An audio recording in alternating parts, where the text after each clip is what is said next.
Is Paul Pogba fit? He's training, so but he's not been training for us for long. So he's training, and that's a step forward for us.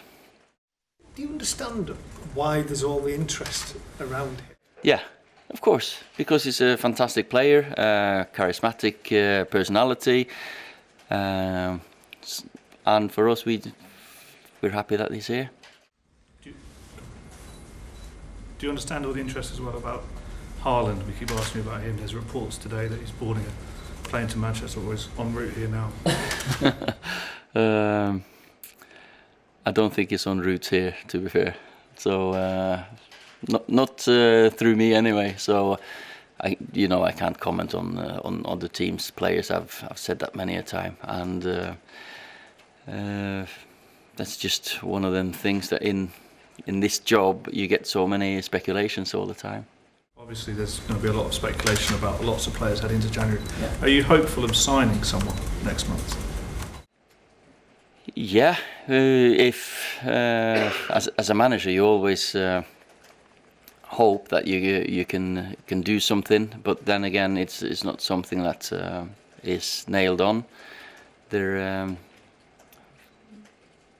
It has to be the right player, right age, going to fit into the squad, and for the right value. So we're always looking, and it's a transfer window that's open. So, but it might not happen.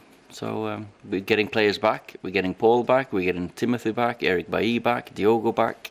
So that's 4 extra bodies for us for the coming months anyway.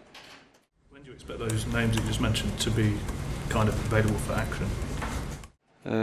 Diogo's playing tonight in the game for the youngsters. So then from then on he's ready. Eric and Tim and Paul probably needs a little bit more time. Paul's ankle initially. What kind of ankle injury was it? Because it seems to be the most sort of serious ankle injury for a little while. It was something that really needed sorting. So, but I don't think I should give you all the medical information. That's not down to me. But he's now feeling good. He's getting better, and so it's worked. So, just with regard to him and with your midfield resources, there's no way at all he could be sold in January, because he has previously said, last summer, for example, about a new challenge. There's no way he's going anywhere. He's not getting sold in January, no. With regard to midfielders coming, would you look to strengthen there? Because you have said, you're kind of light in that area. Well, Nemanja is back and Paul's coming back, so of course we're not as light as we were say a month ago. So I can't say yes or no, but we're looking stronger. Like when we started the season, I was happy with the midfield I had. Just on Haaland, in Norway they're saying he's been seen with his dad getting on a flight to Manchester. Are you saying he's not coming to Manchester today? Well, he is not coming to Manchester because, I know the boy and I know his friends and all this. He's on a Christmas holiday. In Manchester? No, but you can't fly anywhere from Stavanger, can you? So you need to go via.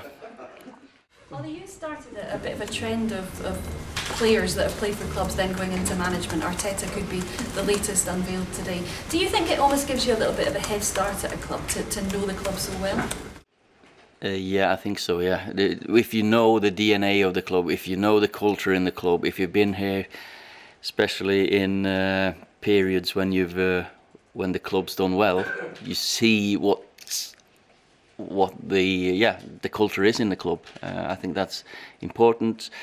Build on what's been going well and improve on what you think should be improved. So probably the best example is Guardiola, who's what he did with the Barcelona team. Just on that, in terms of managers now, they're very much at the centre of everything, centre of the show, if you like, with every game. You'll see it now, all the cameras are going to be training on Arteta this weekend, Ancelotti maybe. And we saw it last weekend with Ferguson, cameras on him all the time.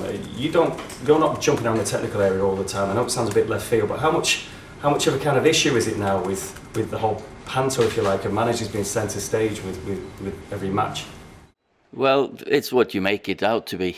For me, it's about the players. It's about them, trusting them, make them the centre of it. Because without good players, without having them in a good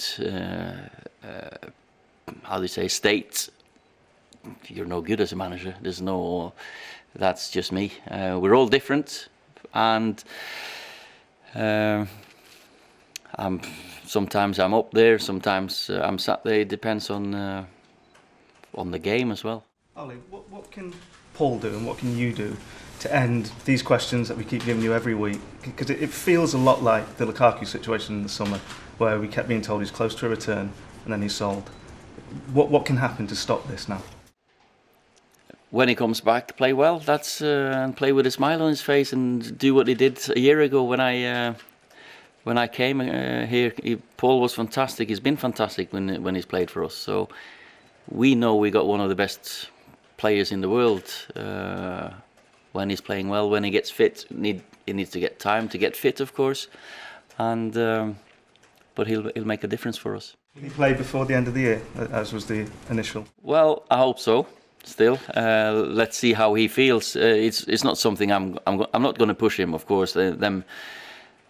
What he feels, his ankle, we need him to be 100% fit.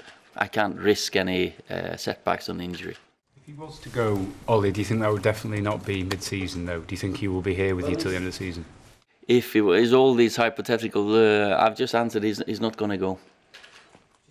January, are there any chance of any outgoings, any players leaving? Yeah, there's always a chance of it, and I can say with 99.9% sure that they won't go, but there's always a chance that teams will come and be interested in some of ours. Maybe they're not happy, haven't played enough, so of course there might be a chance. Is there any worry about Gomez or Chong still not signing contracts they can negotiate with foreign clubs next month?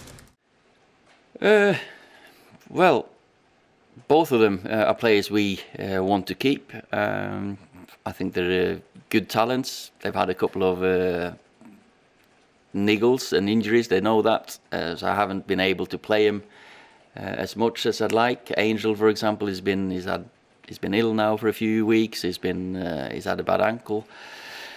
But they're the talents, and they're Man United people. Do you feel the squad needs strengthening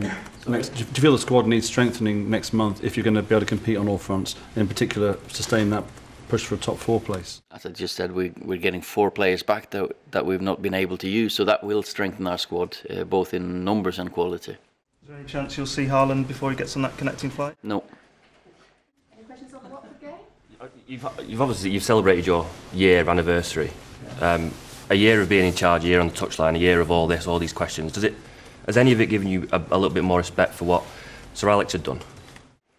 Yeah, of course. But I've always had respect for what he's done. He's the best manager of all time, and but the way, of course, I've looked at him from close, and I've followed him as a player, as a coach, in the first team, in the reserves, and as I just said to James in an interview, you don't fly off in the sky when you're doing well, and you don't dig yourself a big hole when you're not doing well. And I think you all know me as well, that you're not going to see me desperately change my mood if we're doing well or if we're not doing well.